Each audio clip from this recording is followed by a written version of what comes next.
میں آتے ہوئے ارسلان صاحب کو بتا رہا تھا کہ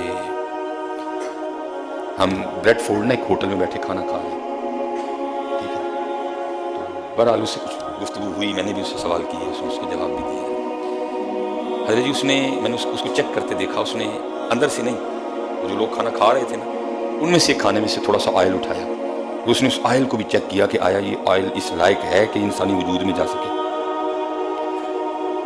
اندر سے نہیں اس نے دیا کچھ، جو لوگ کھا رہے تھے نا اس گوشت میں سے حضرت اس نے ایک ٹکڑا کاٹا، اور اس کے پاس ایک مشین تھی، اس مشین نے اس کو اتنا بھی بتایا کہ یہ گوشت کتنا پرانا ہے، یہ گوشت، یہ جانور کتنی دیر پہلے ذبح کیا گیا تھا۔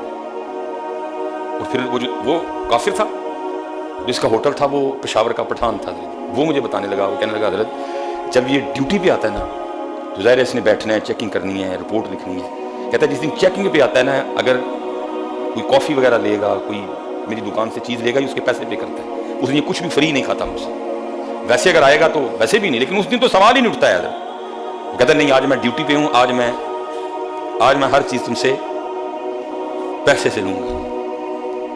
اللہ حضرت جی وہ جو فوڈ انسپیکٹر تھا، میں نے اس کو بڑے غور سے دیکھا، اس کے 3 کان نہیں تھے، 2 ہی تھے، میں نے اس کو بڑے غور سے دیکھا، ہماری طرح اس کی 2 ہی بازو تھے، 2 ہی ٹانگیں تھیں، کچھ میں نے اس میں مختلف نہیں پایا، لیکن وہ تھے فوڈ انسپیکٹر ادھر بھی ہے، لیکن کیا ہے ہمارے حالات یہ ہیں کہ ہمیں انہوں نے کتے تک کھلا دیے۔ مجھے بہت دکھ ہوا، میں رویا، بیٹھ کے نا میں رو پڑا۔ اس نے اتنا بھی مشین کے ساتھ چیک کیا کہ یہ جو گوشت ہے اس کو کتنی دیر پہلے ذبح کیا گیا، یہ کتنا پرانا ہے، یہ انسانی وجود کے لیے مضر تو نہیں، یہ انسانی جسم کو نقصان تو نہیں پہنچائے گا۔ اللہ میں نے پہلے کہا ان کے پاس کچھ نہیں ہے، عیسیٰ علیہ السلام کے فرمودات ان کے پاس نہیں پڑے ہوئے، وہ نہیں انجیل پڑھتے اب کوئی بھی حضرت جی، لیکن کیا ہے ہماری دکانوں کے اوپر حدیث لکھی ہوئی ہے وَلَا تَمْشِ فِي الْأَرْضِ مَرَحًا، جس نے دھوکہ دیا وہ ہم میں سے نہیں ہے۔ حضرت بتاؤ کون سی ایسی دکان ہے جس میں دھوکہ نہیں دیا جا رہا؟ لاؤ ڈھونڈ کے حضرت، کچھ نہیں ان کے پاس حضرت عیسیٰ علیہ السلام کے والے سے۔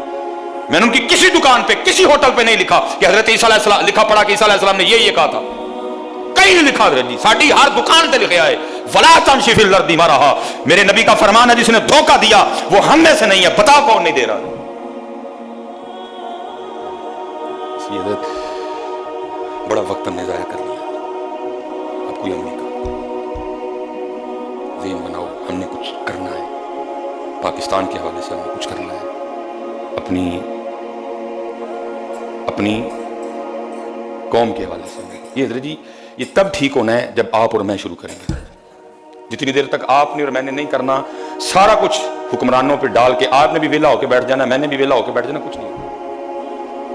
ہر بندے کے پاس ایک ہی لفظ ہے جی، لوٹا لوٹا لوٹا لوٹا لوٹا۔ میں آج آپ سے پوچھنے لگا ہوں جب لوٹا تو کتنے سے؟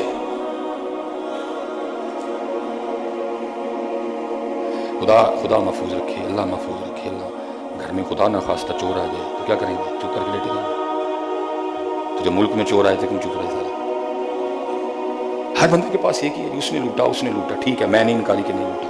میرا سوال یہ ہے حضرت جی جب اس نے لوٹا تو میں اور آپ کدھر تھے؟ کیوں چپ رہے؟ ہم نے کیوں لوٹنے دیا؟ ہم کیوں نہیں بولے اور تو کیوں میرے پاکستان کو لوٹ رہا ہے؟ تجھے نہیں پتا یہ کتنا قیمتی ہے؟ 90,000 بیٹیوں نے عزتیں لٹوائی تھی پھر بنا، 50 لاکھ لوگوں نے جامع شہادت نوش کیا تھا پھر بنا، یہ اتنے سستا ہے کہ تو اس کو لوٹ لے؟ نہیں لوٹنے دیں گے ہم تجھے۔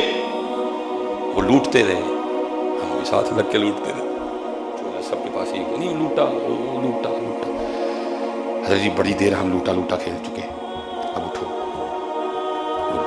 کام کرو۔ جتنی حضرت جی ابو بیٹھے ہوئے ادھر، آپ پتہ نہیں اس بات کو کتنا وزن لیتے ہیں، اللہ کی قسم ہے آج اپنے بچوں کے اندر یہ بات ڈالو، نوکری تو چھوکری لے نہیں جانا، اس کو پتر پڑھنا ہے، علم حاصل کر، یہ اپنی زندگی کا مقصد بنا۔ میرے پتر نوکری چھوکری مل جائے گی نہ پریشان ہو، کوئی مقصد بنا اپنی زندگی کا، کڈو ہے نا اس کام میں حضرت جتنے باپ بیٹھے ہو ان کے اندر یہ بات ڈالو حضرت، خدا کی قسم ہے ادھر سے ابتدا ہوگی۔